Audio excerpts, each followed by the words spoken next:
Now, I've done a couple of interviews with Jonathan Plum over the years about Alice in Chains. One of the subjects he touched on with me was the complex relationship between Layne Staley and Jerry Cantrell.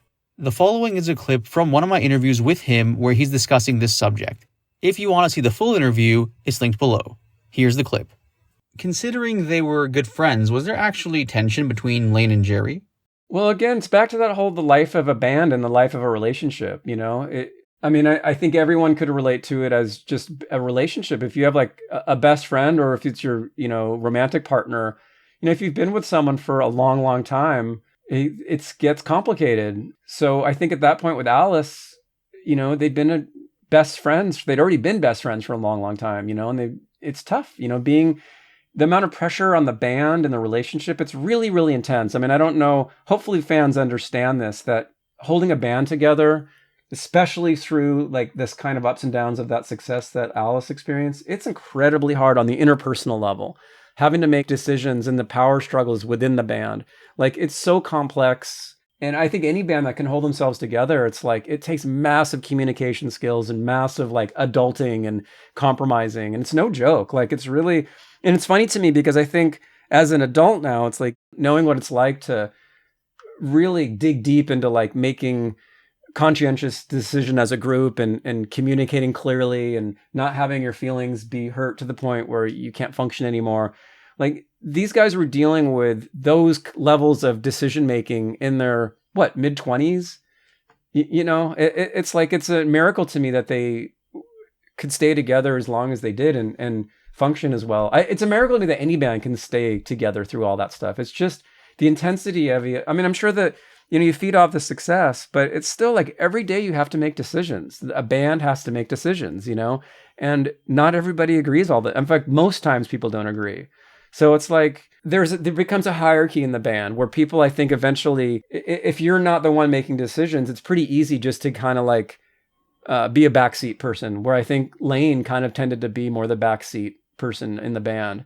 So, you're asking if they were friends, and from what I heard, yeah, they used to be best friends, but at that point, they are fucking sick of each other. They've just been on tour for however long. It's like, they're probably the last people they want to see. It's really intense. So like, it's an interesting question. Like, were Jerry and Layne friends? Like, from my perspective in the studio, it was kind of like they were just tolerating each other, but I now understand that, it's like, you don't want to be around that person. You've been on tour with them. You've been in a bus with them for, years. It's like the last person on your own time. You don't want to hang out with your bandmates, At least Layne and Jerry, I imagine, didn't. But Sean and Jerry, Sean and Jerry were special. I don't think Jerry didn't like Layne. I mean, I just think their relationship just gets so complicated and so intense, between touring, spending time together, and then the creative process. I don't think it's fair to say that they didn't respect each other or like each other. I just think out of being a professional, it's like you get to that place where, you're in a room together and it's not really the person you want to see, and I'm sure, I've heard them talk about like they're brothers. It's a total brotherhood.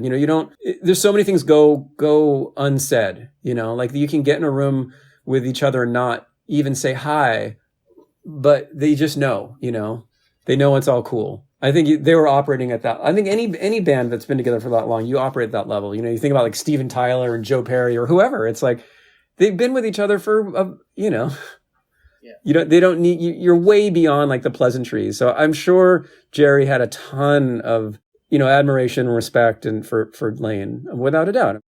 You mentioned earlier that particularly during SAP, Layne would chill in the studio and Jerry would call the shots. Did that cause any friction between the two of them, or were they good?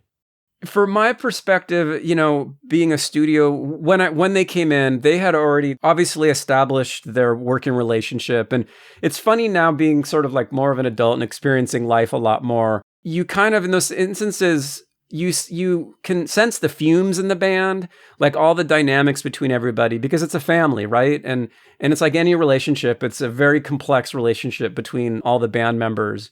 And they had a working thing that worked, and it was like unspoken, but really it was like Layne knew to just stay out of the way for the most part. Either he didn't want to be part of it, or it all seemed really smooth to me, but they had already worked it out. Like, I feel like they probably had, maybe years ago before that, kind of worked out who's how they work best. Every band has to confront that, and it's a constant power struggle. So like, was it easy for them? I never saw them fighting, but I just know from how bands work, it's a constant struggle, because everybody is passionate and cares about it. And, they're spending all day thinking about how they want the process to go. And each band member has their own idea. And obviously Jerry was very, very strong in his opinions and his creativity. And Layne was too.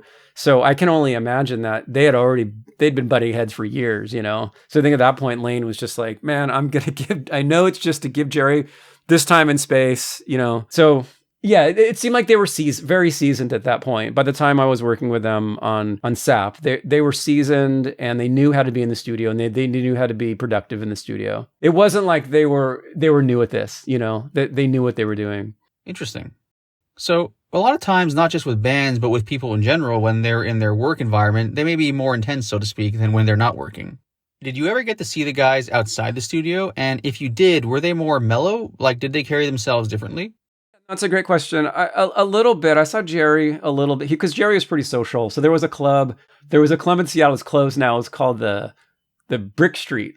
It was just a scene. So I'd hung out a little bit with Jerry, and he kind of always like recognized me. My impression was that he was just an intense guy. And then Layne, on the other hand, was kind of like the opposite, where Layne was a totally chill hang. And I never really saw him outside the studio, but when he was in the studio, he was super relaxed and really friendly. Like super down to earth. And I remember this like left a huge impression on me. And I'm sure we've talked about this before, but when I met Layne, he was the kind of guy that would just walk in and be like, "Hey man, what's your name? And how long you worked here?" And he would share with me. I remember one day he said he had just helped his dad load some firewood in his truck. And then he would just sit on the couch and like literally watch cartoons. And I'm sure I told this story before, but he ate cereal and he filled out the back of the cereal box. And it's just like, yeah, he was just a total pleasure and joy to hang out with. He's just funny. And so I don't know, like what was he like outside the studio? That's a really good question. I just, that's kind of the code in the studio. Like, I think when those guys would show up, they'd already, what any of the partying that they did or whatever, maybe they were hungover, but they'd always sort of show up late in the day, all at different times. And they always seemed to sort of have chaos going on in their lives, but they'd show up and hang out for quite a while and get settled and then just pick up an instrument and it start happening. So in general, from your experience working with Alice in Chains, were there any particular microphones that Layne preferred using, or was he not picky? I would say on the gear wise, and you're asking if Layne had any specific, my impression was Layne, and I think everybody sort of knows this, the history was sort of Jerry was really like the overseer of everything of Alice in Chains in general, was kind of the main creative force from my perspective of when they came in the studio. It was like really Jerry was kind of overseeing everything, and Layne would really just come into the studio when he was needed. He typically just hung out on the couch. Either he just wasn't there, or he'd be hanging out on the couch watching cartoons and eating cereal, and generally stayed out of like Jerry's way during most of the creative process. So it just seemed like, okay, now it's time for vocals, bring Layne in. That's what it seemed like from my end. So Layne would just come in and we'd have the mic set up. There was no comments or, Layne just went into the booth and started singing. So I feel like he had no specific, care or interest in what he was singing in.